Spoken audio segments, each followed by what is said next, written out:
1, 2, 3, come on.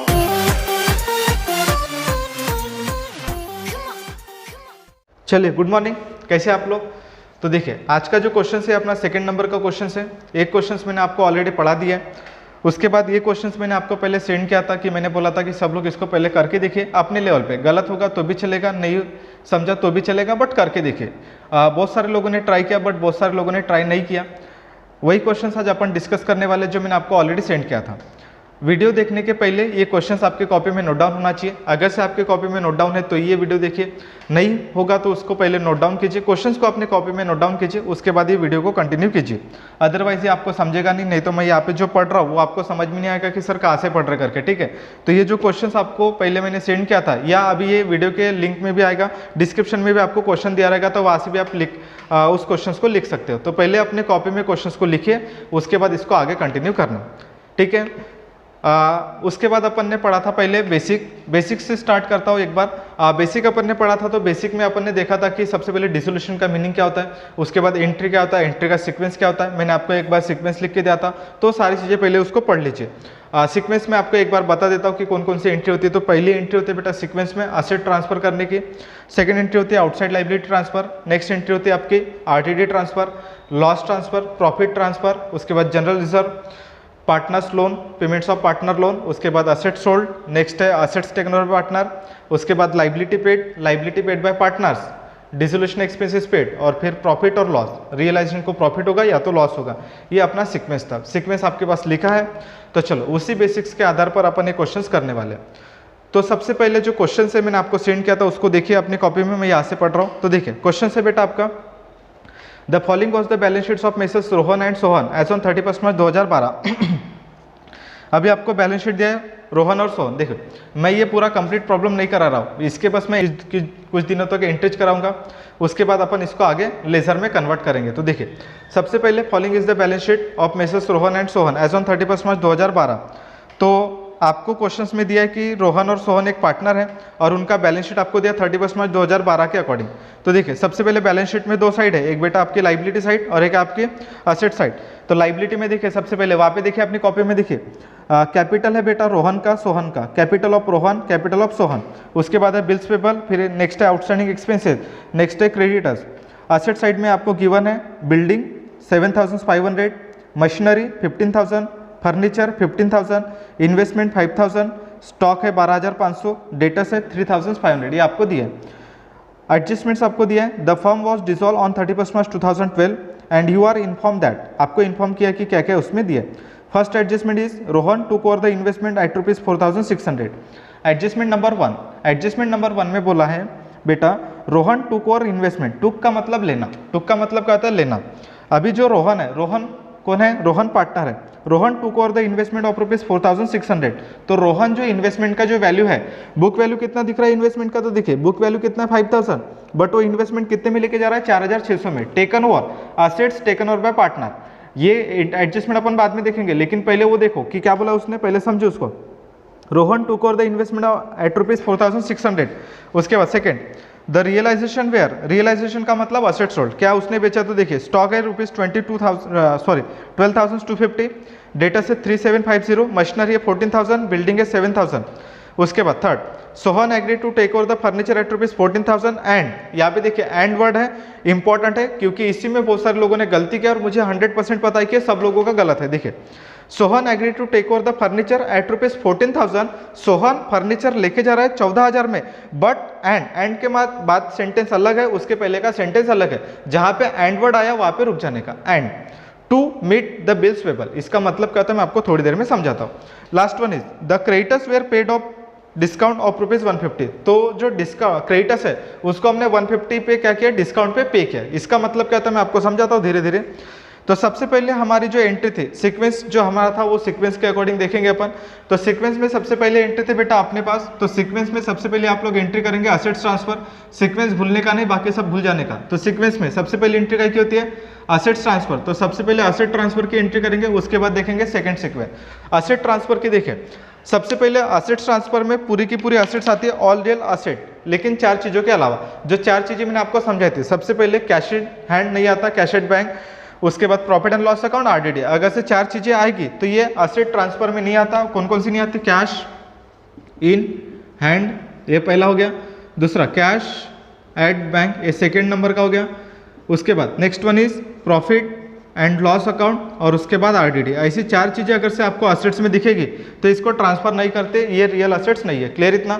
तो real assets में क्या क्या आएगा बेटा? इन 4 असेट्स को छोड़ के बाकी जितनी भी असेट्स है वो पूरी की पूरी आप क्या करेंगे? ट्रांसफर करेंगे। तो देखिए सबसे पहले एंट्री असेट्स ट्रांसफर में बिल्डिंग आता है, मशीनरी आता है, फर्नीचर आता है, इन्वेस्टमेंट आता है, स्टॉक आता है, डेटास आता है। बिकॉज ये 4 में से कोई भी असेट नहीं है तो पूरी की पूरी असेट्स आ जाएंगे। तो देखिए सबसे पहले एंट्री क्या होती है? तो पहली एंट्री होती है all real assets transfer to realisation. तो एंट्री होती है realisation account debit to all assets account credit. तो मतलब आपको जो असेट साइड में दिख रहा है वो पूरे की पूरी असेट्स आप क्या करेंगे? ट्रांसफर करेंगे पहली एंट्री। तो देखिए कैसे लिखेंगे इसको? तो सबसे पहले यहाँ पे लिखेंगे आप realisation account debit, realisation account debit to all assets account credit. तो देखिए ऑल असेट्स का नाम क्या क्या है वहां पे? तो सबसे पहले बिल्डिंग है, मशीनरी है, फर्नीचर है। तो यहाँ पे लिखो टू बिल्डिंग, उसके बाद to machinery furniture investment, machinery to furniture, फिर उसके बाद आएगा टू इन्वेस्टमेंट, उसके बाद नेक्स्ट स्टॉक और डेटर्स, ये आएगा पूरा टू स्टॉक और टू डेटर्स अकाउंट। नरेशन लिखेंगे being all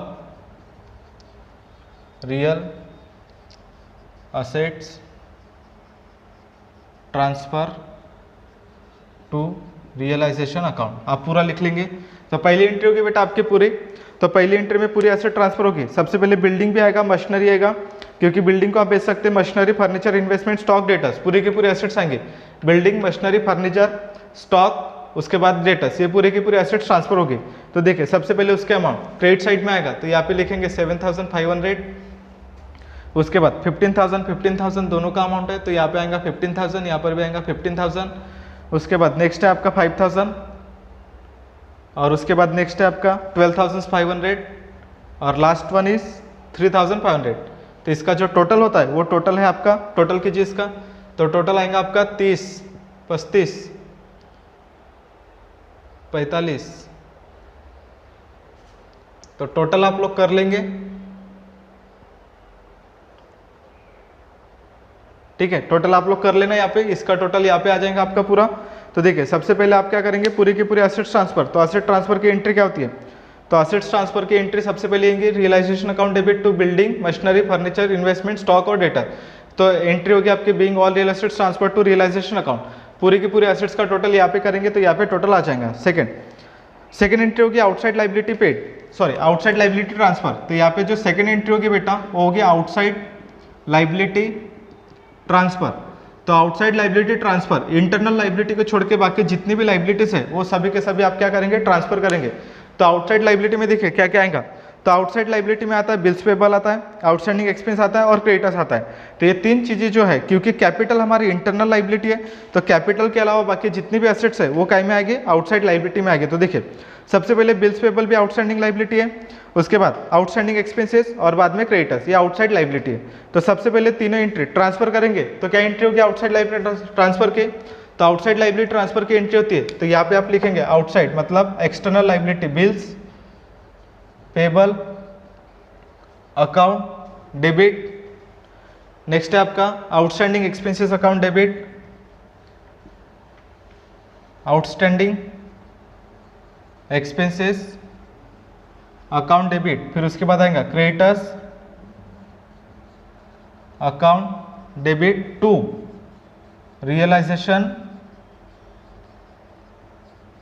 account credit. Narration आएगा being external liability transfer to realisation account, ऐसा आपको लिखना है। क्लियर इतना? तो देखिए सबसे पहले उसके अमाउंट है यहाँ पे 750, 250, 5000। तो यहाँ पे लिखेंगे 750, 250 और यहाँ पे लिखेंगे 5000, तो इसका हो जाएगा टोटल 6000। ये आपको ऐसा दिया है। क्लियर इतना? तो सबसे पहले असेट्स ट्रांसफर, दूसरी एंट्री लाइबिलिटी ट्रांसफर, ये अपने को देखना है। वहाँ पे सेकंड एंट्री होती है आरडीडी। चेक करो क्वेश्चंस में आरडीडी दिया है क्या? अगर से क्वेश्चंस में आरडीडी होगा तो एंट्री होगी, अदरवाइज नहीं होगी। तो अभी इस क्वेश्चन में आपको आरडीडी गिवन नहीं है, तो आरडीडी नहीं है तो ट्रांसफर नहीं होगा, मतलब एंट्री नहीं होगी। जो क्वेश्चंस में दिया उसी की एंट्री होगी, फालतू की एंट्री करना मत। क्लियर इतना? इट मीन्स आरडीडी आपको दिया नहीं है तो आरडीडी नहीं दिया तो इसकी एंट्री नहीं होगी। उसके बाद नेक्स्ट क्या की एंट्री होती है? Loss transfer. Loss transfer asset side में पहले चेक कर लेना आरडीडी है क्या, नहीं है। उसके बाद लॉस मतलब profit and loss account asset side में दिया है क्या, तो प्रॉफिट एंड लॉस अकाउंट भी एसेट साइड में नहीं दिया है, मतलब इसकी भी एंट्री नहीं होगी। उसके बाद जनरल रिजर्व क्वेश्चन में दिया है क्या, नहीं दिया है, मतलब इसकी भी एंट्री नहीं होगी। जनरल रिजर्व के साथ साथ प्रॉफिट एंड लॉस अकाउंट ये भी आपको क्वेश्चंस में नहीं दिया है, मतलब एंट्री नहीं होगी। ये प्रॉफिट होता है, दिया रहेगा तो एंट्री होगी, अदरवाइज एंट्री नहीं होगी। क्लियर इतना? फिर उसके बाद पार्टनर्स लोन दिया है क्या, नहीं, तो ये भी इसकी भी एंट्री नहीं होगी। तो मतलब बैलेंस शीट में पहले चेक करना कि क्या क्या दिया, जो दिया होगा उसकी एंट्री होगी। असेट दिया था, असेट्स की एंट्री कर लिया। लाइबिलिटी आपको दिया तो लाइबिलिटी की भी एंट्री हमने कर लिया। बाकी चीजें आपको दिया नहीं था, मतलब आरडीडी भी क्वेश्चंस में नहीं है, लॉस भी आपको क्वेश्चंस में नहीं दिया है, जनरल रिजर्व आपको प्रॉब्लम में नहीं दिया है, प्रॉफिट एंड लॉस अकाउंट नहीं दिया है, पार्टनर्स लोन नहीं दिया है। तो जो क्वेश्चंस में नहीं है उसकी एंट्री नहीं करेंगे। क्लियर इतना? तो ये हो गया अपना सेकंड एंट्री। थर्ड एंट्री नहीं होगी, फोर्थ भी नहीं होगी, ये बाकी कुछ भी नहीं होगा। क्लियर इतना? तो बैलेंस शीट में इतना ही होगा। इसके अलावा कैपिटल इंटरनल लाइबिलिटी है, कैपिटल के एंट्री ट्रांसफर नहीं किया जाता है। कैपिटल का जो अमाउंट है वो डायरेक्टली उसके अकाउंट में लिखा जाता है, इसलिए उसकी एंट्री नहीं होती। कैपिटल की एंट्री कभी भी नहीं होती, कैपिटल ट्रांसफर नहीं होता, कैपिटल का डायरेक्ट उसके अकाउंट में ट्रांसफर किया जाता है। वो जब अपन लेजर पढ़ेंगे उस केस में अपने को काम में आएगा, अभी वो कैपिटल का एंट्री में कोई भी काम नहीं। क्लियर इतना? तो देखिए सेकंड एडजस्टमेंट देखिए, फिर बैलेंस शीट में दो एंट्री होगी। एडजस्टमेंट देखिए, the firm was dissolve on 31 March 2012 and you are inform that. अभी फर्म क्या हो गई, डिसॉल्व हो गई और आपको इन्फॉर्म किया है। तो देखिए सबसे पहले Rohan took over the investment of rupees 4600। तो रोहन कितने में इन्वेस्टमेंट लेके जा रहा है, 4600 में। तो देखिए रोहन कौन है बेटा, आपका पार्टनर है। तो रोहन जो पार्टनर है कितने में इन्वेस्टमेंट लेके जा रहा है, 4600 में इन्वेस्टमेंट लेके जा रहा है। इन्वेस्टमेंट का वैल्यू कितना है, तो इन्वेस्टमेंट का वैल्यू आपको दिखेगा 5000। अभी यहाँ पे ध्यान रखना, जो पहली एंट्री होती है ये हमेशा बुक वैल्यू पे होती है। बुक वैल्यू मतलब, तो बुक वैल्यू का मतलब होता है बेटा ऐसी वैल्यू जो बैलेंस शीट में जो वैल्यू होती है उसको बोलते हैं बुक वैल्यू, और एडजस्टमेंट में जो वैल्यू होती है उसको बोलते हैं मार्केट वैल्यू। दोनों में ध्यान रखना, पहली जो एंट्री होती है वो होती है हमेशा बुक वैल्यू पे, मतलब यहाँ पर जो भी अमाउंट आप लिखेंगे वो कौन सी इसमें लिखेंगे, बुक वैल्यू पे। क्योंकि आप पूरी की पूरी एसेट जब ट्रांसफर करेंगे तो कौन सी वैल्यू पे ट्रांसफर करेंगे, बुक वैल्यू। तो मैंने यहाँ पे हमेशा से कौन सी वैल्यू लिखा है बेटा, बुक वैल्यू। जब अपन असेट सोल्ड करेंगे तो असेट्स में एक्चुअली देखिए उसका इन्वेस्टमेंट का बुक वैल्यू कितना है, 5000, बट आज के डेट में वो इन्वेस्टमेंट कितने रुपए में लेके जा रहा है, 4600 में लेके जा रहा है, मतलब टेकन ओवर कितने में हो रहा है, 4600। तो मार्केट वैल्यू जब अपन टेकन ओवर की एंट्री पास करेंगे तो कौन से वैल्यू पे करेंगे, जितने रुपए में लेके जा रहा है, तो वो आएगा 4600। अच्छा, कौन लेके जा रहा है, रोहन कौन है, partners taken over bye asset, मतलब असेट्स टेकन ओवर पार्टनर। तो पार्टनर असेट्स लेके जा रहा है तो पार्टनर्स अकाउंट डेबिट, क्योंकि पार्टनर्स लेके जा रहा है तो रिसीवर है। पर्सन का रूल लगेगा क्योंकि वो लेके जा रहा है, तो पर्सन डेबिट द रिसीवर, या इट मींस पार्टनर्स रिसीवर होगा। तो क्या करेंगे आप एंट्री, तो यहाँ पे आप लिखेंगे Rohan capital account debit to realisation account credit. Narration आएगा being Rohan being investment taken over by Rohan.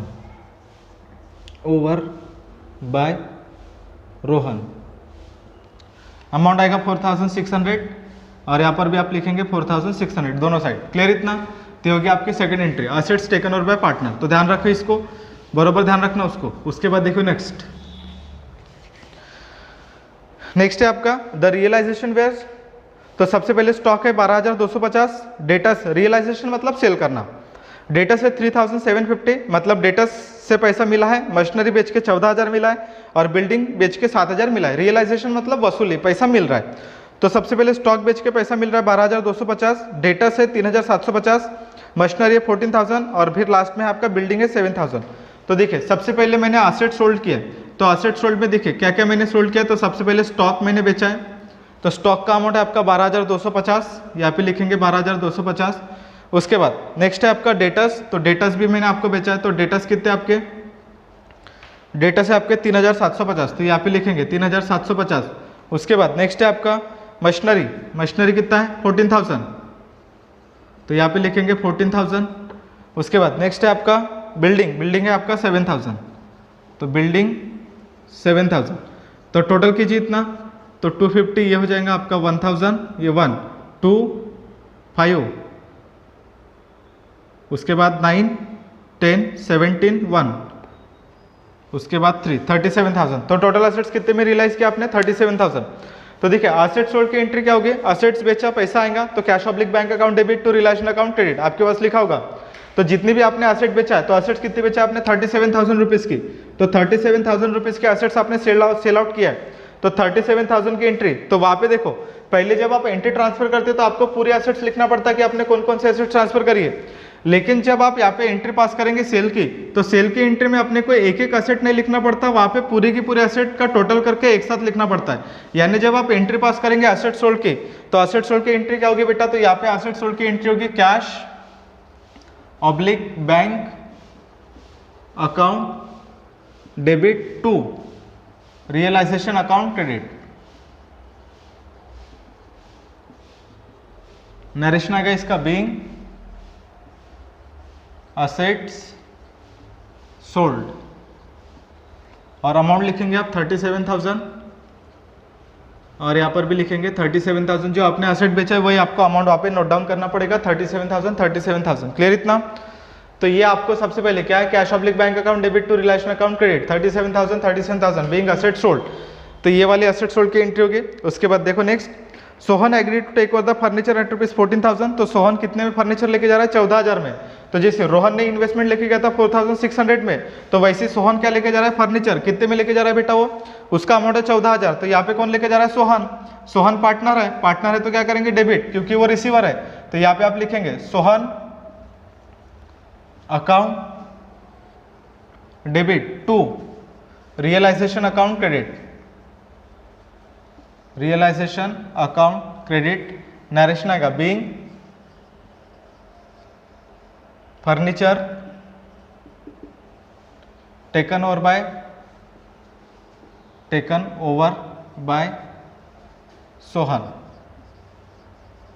तो सोहन टेकन ओवर कर रहा है इसलिए अमाउंट कितना है, तो यहाँ पे लिखेंगे 14,000, और यहाँ पर भी आप लिखेंगे 14,000। क्लियर इतना। ये हो गया आपके second, furniture taken over by partner. उसके बाद Sohan agree to take over the furniture at ₹14,000, यहाँ पे रुक जाओ, and meet the bills payable. Meet का मतलब पेमेंट करना है। यहाँ पे देखिए फर्नीचर तो साथ में लेके जा रहा है, मतलब सोहन की जो एंट्री है, Sohan agree to take over the furniture at ₹14,000, Sohan furniture लेके जा रहा है 14,000 में, बरोबर। उसके बाद वहाँ पे जो बिल्स पेबल है, बिल्स पेबल मतलब लाइबिलिटी। अभी लाइबिलिटी का पेमेंट कौन बियर कर रहा है, तो लाइबिलिटी का पेमेंट बियर कर रहा है बेटा Sohan. It means the amount of bill, amount जो भी बिल्स पेबल, जो भी मुझे पे करना होगा आउटसाइडर को, बिल्स पेबल का अमाउंट कितना, देखिए बिल्स पेबल का अमाउंट है 750। जब आपको एडजस्टमेंट में कुछ भी वैल्यू नहीं दिया कि मतलब बिल्स पेबल का अमाउंट कितना पे करना है, तो जब आपको कुछ भी नहीं दिया एडजस्टमेंट में, तो हम कौन सी वैल्यू पे लेंगे बेटा, बुक वैल्यू पे। अगर से आपको किसी एडजस्टमेंट का मार्केट वैल्यू नहीं दिया है, किसी एडजस्टमेंट का मार्केट वैल्यू आपको प्रॉब्लम में नहीं दिया है, उस केस में हम ऐसा मानेंगे कि उसको बुक वैल्यू पे ही पे किया जाएगा या बुक वैल्यू पे उसको बेचा जाएगा। क्लियर इतना। ये कब बेटा, जब अपने को किसी भी लाइबिलिटी या किसी भी एसेट्स का कोई भी वैल्यू नहीं दिया है, उस केस में हम क्या करेंगे, बुक वैल्यू लेंगे। बुक वैल्यू मतलब जो बैलेंस शीट में जो वैल्यू दिखती है आपको, बैलेंस शीट में जो वैल्यू शो होती है उसी को बोलते हैं बुक वैल्यू। अभी यहाँ पे बिल्स पेबल का उसने पेमेंट किया, मीट का मतलब पेमेंट करना, मतलब लाइबिलिटी वो पे कर रहा है, मीट कर रहा है मतलब वो रखेगा थोड़ी, वो पे करेगा ना। तो लाइबिलिटी कौन पे कर रहा है, सोहन। तो सोहन बिल्स पेबल का पेमेंट कर रहा है, तो बिल्स पेबल का पेमेंट बैलेंस शीट के लाइबिलिटी में देखेंगे तो आपको मिलेगा 750। तो 750 जो है अमाउंट बैलेंस शीट में दिख रहा है, वो कितना पे कर रहा है, 750। कौन पे कर रहा है, सोहन। इट मींस यहाँ पे अभी किसके जेब से पैसा जा रहा है, बिजनेस के जेब से जा रहा है कि सोहन के जेब से जा रहा है, क्योंकि सोहन एक पर्सन है और पर्सन के जेब से पैसा जा रहा है, क्योंकि सोहन पैसा दे रहा है, और दे रहा है तो मतलब पर्सन का रूल क्या बोलता है, debit the receiver credit the giver. तो पैसा जा रहा है तो क्या करेंगे, क्रेडिट। तो बेटा ये मेरे बिजनेस का खर्चा भी तो है ना, बिजनेस का खर्चा है तो मतलब क्या करेंगे, रियलाइजेशन अकाउंट डेबिट। तो लाइबिलिटी पेड की एंट्री याद करो, लाइबिलिटी पेड की एंट्री हुई थी बेटा अपनी realisation account debit to partners capital account credit. तो यहाँ पे आप लिखेंगे realisation account debit to partners capital, मतलब कौन, Sohan, Sohan capital account credit. Narration being bills payable being amount of bill paid by Sohan, और अमाउंट वही आएगा जितना आपने लिखा था, कितना 750, और यहाँ पर भी आप लिखेंगे 750। क्लियर इतना? तो ये हो गया आपका सेकंड वाला अमाउंट 750 वाला। उसके बाद देखो नेक्स्ट लास्ट वाली एंट्री इंपॉर्टेंट है, the creditors were paid off discount of ₹150। तो क्रेडिटर्स को पेमेंट करना है, क्रेडिटर्स को पेमेंट करना है, अभी आपको दिया है। तो सबसे पहले क्रेडिटर्स देखते, तो अमाउंट क्रेडिटर्स का कितना है, तो यहाँ पे क्रेडिटर्स, तो क्रेडिटर्स का अमाउंट है आपका, दिख रहा है क्या? हाँ, क्रेडिटर्स का अमाउंट है आपका 5000। तो बेटा ध्यान दो, अभी हमारी बैलेंस शीट में बुक वैल्यू दिख रहा है 5000 के क्रेडिटर्स, क्रेडिटर्स है टोटल 5000। अभी ध्यान रखना, जब आपको क्रेडिटर्स के बारे में इसके पहले मैंने जब क्वेश्चंस कराया था तो आउटसाइड लायबिलिटी पेड ऐसा कोई भी आपको एडजस्टमेंट नहीं दिया था। ये एडजस्टमेंट आपको कंपलसरी होता है, यानी प्रॉब्लम में दिया रहेगा तो भी करना है, नहीं दिया रहेगा तो भी करना है। तो लायबिलिटी, तो देखिए क्रेडिटर्स भी लायबिलिटी है, आउटस्टैंडिंग एक्सपेंस भी लायबिलिटी है, सब लायबिलिटी है। अभी क्रेडिटर्स को पेमेंट कितना करना था 5000, लेकिन आपको पता है कि डिस्काउंट मुझे मिला है क्योंकि डिस्काउंट करके देना है। देखो the creditors were paid off discount 150, मतलब क्रेडिटर्स को जितना भी अमाउंट पे करना है उसमें से 150 डिस्काउंट माइनस करके देना है। इट मीन्स जब मैं क्रेडिटर्स को पेमेंट करूंगा तो उसमें से 150 लेस करके उसको अमाउंट पे करना पड़ेगा। इसका कहने का मतलब ये होता है कि उसमें से 150 डिस्काउंट क्या करेंगे, माइनस करेंगे। किसमें से बेटा, क्रेडिटर्स में से, क्योंकि उनको डिस्काउंट दिया तो पेमेंट कितना किया जाएगा क्रेडिटर्स को, तो 4850 इतना पेमेंट किया जाएगा क्रेडिटर्स को। जब अपन डिसोल्यूशन पढ़ेंगे तो डिसोल्यूशन में यहाँ पे जो डिस्काउंट है 150, वो 150 मुझे 5000 में से माइनस करना पड़ेगा। ये हमेशा ध्यान रखना, जब भी आपको क्वेश्चंस में डिस्काउंट अगर ऐसा कुछ आता है तो डिस्काउंट उस पर्टिकुलर आइटम में से माइनस करना और उसके बाद पेमेंट करना। इट मीन्स अभी आपको पेमेंट कितना करना है बेटा, तो पेमेंट करना है अपने को 4850, किसको, ये क्रेडिटर्स को पेमेंट करना है। इतना आपको पेमेंट करना है, किसको बेटा, क्रेडिटर्स को पेमेंट करना है। समझा इतना? मैंने क्या बोला, तो मैंने again I repeat my sentence, सबसे पहले जब आप क्रेडिटर्स लिखेंगे 5000 आपको बैलेंस शीट में दिख रहा है, मुझे 5000 आपको देना है। बट अभी डिसोल्यूशन हो गया तो डिसोल्यूशन में क्या किया मैंने, आपको 150 डिस्काउंट करके दिया, तो मेरे जेब से आज पैसा कितना जाएगा, तो 4850। बुक वैल्यू क्या है उससे हमें कोई फर्क नहीं पड़ता है, हमें देखना है कि हम मार्केट वैल्यू में, मतलब आज की डेट में हम उसको कितना पैसा दे रहे हैं, तो हमारी जेब से कितना पैसा जा रहा है, तो 4850। इट मीन्स जो बिजनेस पे कर रहा है कितना पे कर रहा है, 4850, तो यहाँ पर आएगा 4850। क्लियर इतना? तो जब आप आउटसाइड लायबिलिटी पे करेंगे तो 4850, और उसके बाद देखिए बिल्स पेबल का पेमेंट हो चुका है, बिल्स पेबल का पेमेंट इसने कर लिया है, रियलाइजेशन किसने, सोहन ने। तो जिसका पेमेंट हो गया उसको वापस से मत करना, बिकॉज ऑलरेडी बिल्स पेबल का पेमेंट हो चुका है। अभी एक बात बताइए, बिल्स पेबल के बारे में इंफॉर्मेशन थी, उसके बाद क्रेडिटर्स के बारे में भी इंफॉर्मेशन थी, बट और एक आपको एक्सपेंसेस दिख रहा है, आउटस्टैंडिंग एक्सपेंसेस। अभी आउटस्टैंडिंग एक्सपेंसेस के बारे में आपको कुछ इंफॉर्मेशन नहीं क्या कि उसका पेमेंट कितना करना है। अरे एक बात बताओ, खर्चा हो चुका है, आउटस्टैंडिंग का मतलब ऐसे खर्चे जो हो चुके बट मैंने पे नहीं किया है। अभी मेरा बिजनेस बंद हो गया तो मुझे पैसा तो देना ही पड़ेगा ना, मतलब बैलेंस शीट में जो मेरी आउटस्टैंडिंग एक्सपेंसेस 250 दिख रहा है उसका भी मुझे कंपलसरी पेमेंट करना पड़ेगा। इवन तो मुझे प्रॉब्लम में नहीं बोला है कि आपको पेमेंट करना है, ये कंपलसरीली आपको पेमेंट करना ही पड़ता है। अगर से आपको प्रॉब्लम में नहीं भी बोला है तो भी आपको क्या करना पड़ेगा, कंपलसरीली पे करना पड़ेगा। ये ऐसा कंपल्शन है, मतलब 250 का भी पेमेंट आपको साथ में ही करना पड़ेगा। अरे समझा कि मैंने क्या बोला? अगेन, जब आपको प्रॉब्लम में कोई भी इंफॉर्मेशन नहीं दिया है पर्टिकुलर लायबिलिटी के बारे में कि उसका पेमेंट करना है कि नहीं करना है, उस केस में उसका कंपलसरी पेमेंट करना ही होता है, ये आपको कंपलसरी पे करना पड़ेगा ही। तो आउटस्टैंडिंग बिल्स पेबल ऑलरेडी हो चुका है, क्रेडिटर्स मैंने यहाँ पे लिख लिया 4850 उतना मुझे पेमेंट करना, एंट्री करना बाकी, रुक जाओ साथ में करते। उसके बाद आउटस्टैंडिंग एक्सपेंसेस 250, इसका भी मुझे पेमेंट करना पड़ेगा। मतलब जब वो मैं लायबिलिटी पे करूंगा आउटस्टैंडिंग एक्सपेंसेस, ये बेटा 250, तो इसका टोटल हो जाएगा 5100। तो आपका जो लायबिलिटी पेमेंट है वो कितना है बेटा, पूरा का पूरा, तो पूरा का पूरा जो पेमेंट है 5100 ये आपको पे करना पड़ेगा। मतलब इसके जो लायबिलिटी पेड की एंट्री होगी तो इसकी एंट्री होगी realisation account debit 2, realisation account debit 2 cash oblique bank account credit. ये क्यों? क्योंकि पैसा जा रहा है, हाँ देखिए पैसा पे करना पड़ेगा, जा रहा है, कितना है 5100, और यहाँ पर भी आएगा 5100। नरेशन आएगा बीइंग एक्सटर्नल लायबिलिटी पेड, ये ऐसी एंट्री आपको करना। क्लियर इतना? तो ये हो गया प्रॉब्लम। तो देखिए सबसे पहले लायबिलिटी यहाँ पे ट्रांसफर पूरी होगी, लेकिन जब अब इसको पेड करेंगे तो बराबर ध्यान रखना कि लाइबिलिटी किसने पे किया है, बिजनेस की जेब से पैसा जा रहा है कि पार्टनर्स की जेब से पैसा जा रहा है। तो देखिए बिल्स पेबल मैंने यहाँ पे ऐड नहीं किया बिकॉज बिल्स पेबल को ऑलरेडी सोहन ने पे कर दिया था। तो जब कोई पार्टनर्स ऑलरेडी उस लाइबिलिटी को पे करता है तो अपने को उसको पे करने की रिक्वायरमेंट नहीं है।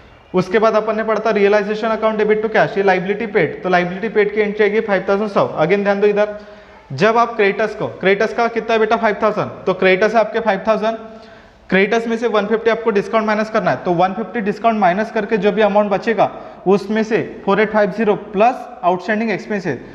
आउटस्टैंडिंग एक्सपेंसेस के बारे में इंफॉर्मेशन नहीं दिया है, भले ही आपको इन्फॉर्मेशन नहीं दिया है फिर भी आपको उसको कंपलसरी पे करना ही पड़ेगा बिकॉज इट्स आउटसाइड लाइबिलिटी, मतलब कंपलसरी पेमेंट होता है जो आपको करना ही होता है। तो लाइबिलिटी मैंने पे कर दिया, इट मीन्स दोनों को कंबाइन करना, अलग अलग मत करना, नहीं तो एंट्री का सीक्वेंस बहुत बढ़ जाएगा। ठीक है, तो जितने आपको समझ में आता है आउटसाइड लाइबिलिटी जब पे करेंगे तो जितनी लाइबिलिटी वो एक साथ पूरी कंबाइन करना, जैसे अपन एसेट्स होल्ड की याद है, अपन एसेट्स का पूरा टोटल करते हैं, उसके बाद ऐसा करते हैं क्या, स्टॉक बेचा तो स्टॉक की एंट्री अलग, डेटर्स बेचा तो डेटर्स की एंट्री अलग, अपन उसको पूरा प्लस करके लिखते हैं। तो एग्जैक्टली सेम वे अपन जब लाइबिलिटी, आप लोग जब लाइबिलिटी का पेमेंट करेंगे तो उसको भी क्लब करके, इट मीन्स जो पूरा टोटल है लाइबिलिटी का वो यहाँ पे लिखना पड़ेगा, क्योंकि एंट्री एक बार ही होती है, बस अमाउंट आपको समझ में आना चाहिए कि कौन सा अमाउंट। बहुत सारे लोग यहीं पर गलतियां करते हैं, बहुत सारे लोग यहाँ पे 4850 लिख के आ जाते हैं, लेकिन ऐसा नहीं बेटा, आउटसाइड लाइबिलिटी भी आपकी, आउटस्टैंडिंग एक्सपेंसेस भी आपकी लाइबिलिटी, तो उसको भी आपको करना पड़ेगा।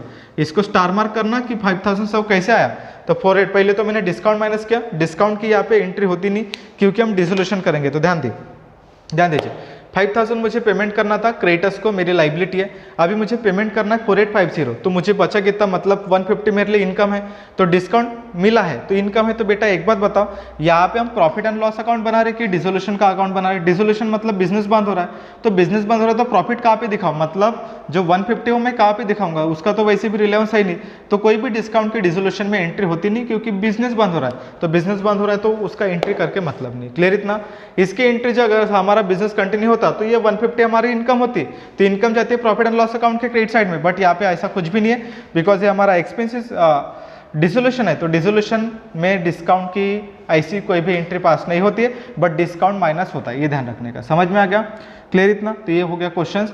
आपको क्वेश्चंस मिलेगा तो वहाँ पे आपको ये 2 फिगर मिसिंग है, मतलब कैपिटल का अमाउंट नाम दिया बट उसका अमाउंट नहीं दिया, तो ये मैं आपको बताऊंगा कि उनका रोहन का और सोहन का कैपिटल कितना है।